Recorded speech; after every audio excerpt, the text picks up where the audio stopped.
Hello from CNN London. I'm Monita Rajpal. This is World Report. Leaders from around the world are gathering in Canada for two key international meetings. The first is the G8 summit, which gets underway today. That will be followed by the G20 summit this weekend. It is tight for the summit, and while Canada's largest city is gearing up for lockdown mode, there has already been one arrest. An Ontario man now in custody is set to appear in court today. He was arrested when he could not explain to police why he had 5 cans of gas and a small arsenal of weapons inside his car. The vehicle was parked near the G20 site in downtown Toronto. CNN's Jean Meserve is there. She joins us now. And Jean, how is Toronto looking at this hour when it comes to all that security? We already see all the cop cars behind you.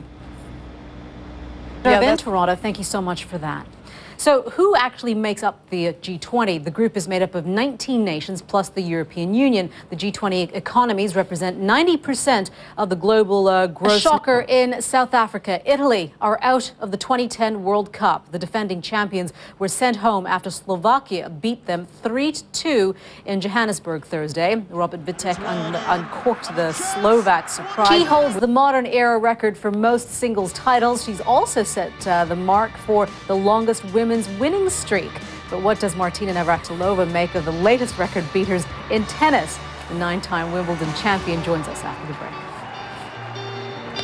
People are already saying it is a record that will never be broken, but what an epic it was. The longest ever battle on a tennis court. American John Isner finally triumphed in this Wimbledon first round. Wimbledon champion Martina Navratilova is no stranger to pushing fitness levels to the limit. She joins us now on the phone from central London. Martina, thank you very much for being with us. You watched yesterday's epic encounter. Just out of curiosity, what was the longest match you ever played?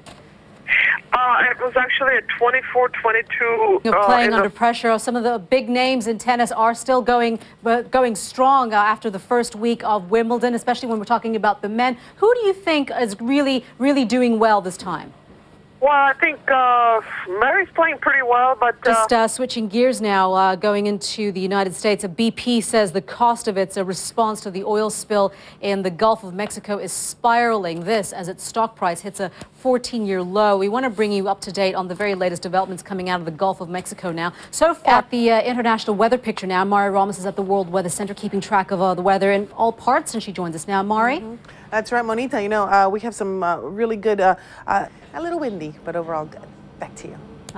Perfect weather indeed, especially if you're out on a patio somewhere. All right, Mari, thank you very much. I'm Monita Rajpal in London. World Sport is next.